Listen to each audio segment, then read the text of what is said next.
Do you think that a woman that did what she wanted through her earlier years, she slept around, she tattooed herself, she smoked, she drank, she did drugs, took anti-birth control pills, became fat, and then reached her late 20s or 30s, could then demand whatever she wanted from her partner, from her man? No, of course not.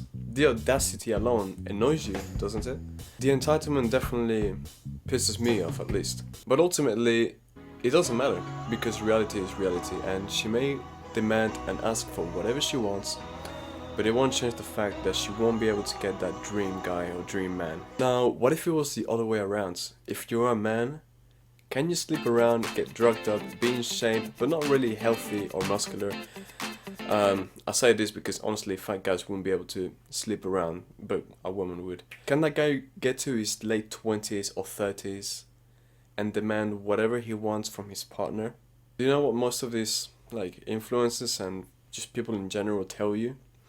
If it's successful, yes. Guess what? If you want to be a good man, that's just complete fucking bullshit. Just like women have the advantage of being able to always get someone to have sex with them, even if they're fat and ugly, men have the advantage of sleeping with someone when they have money, even if they are fat and ugly. But sleeping with someone isn't settling with someone. And if there is people who were to settle with someone, would they be their dream partner? No. Because they aren't their dream self either anyways. They will get what they deserve. The question is a little easier to answer if you question it first. Can I get the woman of my dreams as long as I'm successful, despite my decisions in the past, when I did what I did, conscious of what I wanted in the future? Now, I wrote the question in full sentences or in a longer, more honest format. This way you won't be able to use clever arguments which aren't really true, and you can actually answer it without lying to yourself. Look, I'm an ordinary masculine man, and I'm going to tell you what I want, and you can tell me if what you want is similar. I want a wife that has never had a sexual relationship before, that is delicate like a flower, God-fearing, and she's modest, kind, and loving. Bear in mind that this is like the perfect wife, keyword. If it's not completely similar, that's fine. Just write down in the comments. We're gonna do a little game. Play along if you want to play. Saying the things that we want, right? It's gonna be a few questions. So you can first write the dream attributes of your dream wife. Now ask yourself, what type of man does she want? Bear in mind that it's your dream woman, so you know a thing or two about them, because if you're like me, you've probably imagined her many times. This would be my answer, for example. She wants a respectful and loving man that provides for her and her children, and he is honest, passionate, and kind. A lot of red pill influencers promote sleeping around and the player life, and you may thus have chosen that path. Now I want you to stop for a second and recognize that you have now understood what your future wife wants, because you can get your dream wife. And ask yourself, do you want her to settle so that you can satisfy your little monkey desires and have more sex? Is that how shallow you are? I don't think so. I believe that you are better than that. Better than a monkey. Now tell me, what is your future wife, your ride or die, the mother of your children, the woman that suffers more than you when something bad happens to you, and that feels more joy for you when something good happens to you? What does she deserve? A man that gives in to this stupid advice of, oh, have more sex with more women, and indulges in these lesser desires? Or a man that knows that these desires are lesser, and he focuses on different things, on working on his business, on his self-character, on his family. He helps people. He's, I don't know, does charity work instead of focusing on the have more sex with more women. And honestly, look, just give me a dislike and get out if you still think that sleeping around with more women is better. As a man that has had his eyes open to the truth now, get out. We don't want you here. Just to recap, we've worked out her dream man. We've talked about why she deserves better than the bullshit most people promote.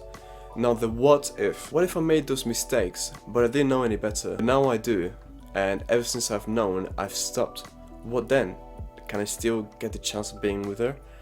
Look, I understand completely what you're thinking, and that line of reasoning, because I've been there before.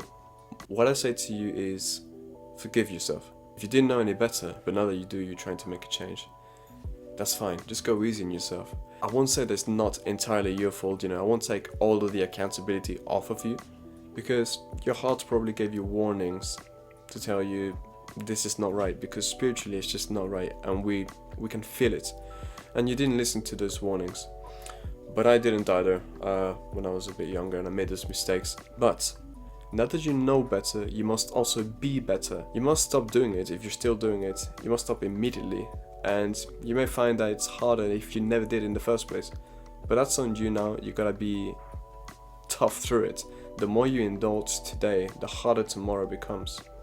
But don't despair, because conversely, the less you indulge today and the more disciplined you are today, the easier tomorrow will become. Damn, I'm a motherfucking poet. You can tell the words are coming from my heart. Now here's another actionable step. Out of the things that your future wife may want, write down behaviors you can start to act in order to be closer to that identity. There's a good 2 reasons for this. 1, you trust that your dream girl has good taste, so there'll be undeniably desirable traits. And number 2, you start attracting the girls that you want to be attracting more. In other words, the good ones. Here's an example that I would do for mine. So part of my description was a respectful and more loving man. Action number 1 would be more chivalrous and, for example, open the door when there's a girl behind me. And action 2 could be look at less ass when I'm in the gym. I don't know, whatever. So I'm gonna make another one for number 2. Part of the description was provides for her, right? Action 1. I could look for more creative ways of earning money. This could be by buying things and selling them for higher price. I don't know, flipping cards or whatever. And action 2 could be more responsible with my money and not spending on stupid things. For example, not go get takeaways all the time or buy food from cheaper shops, things of the sort. Now that you've done that, or later when you do it, I just want to say I'm proud of you, because you're taking action, and by taking action you're definitely heading for improvement, and that makes me happy. In making a change in yourself, you make a change in the world as well, even if it's a little bit, and you start a movement or strengthen one that already exists. Either way, well done, and thank you. I feel like this video may have been rather short, but I can't really go too much in depth because it will be a long ass video and I can't go halfway. I want to either complete it or give like a summarized version, which I did now. If you have any questions at all, you can email me or reach out to me. I always have time for someone trying to improve themselves because I want to help you. That's what I want to do. Thank you for watching. I'd love to see you stick around. Maybe leave a comment or subscribe or come around again. And don't listen to those idiots that tell you about sleeping around. Fucking monkeys. Anyways, strive to be 1% better every day, and much love.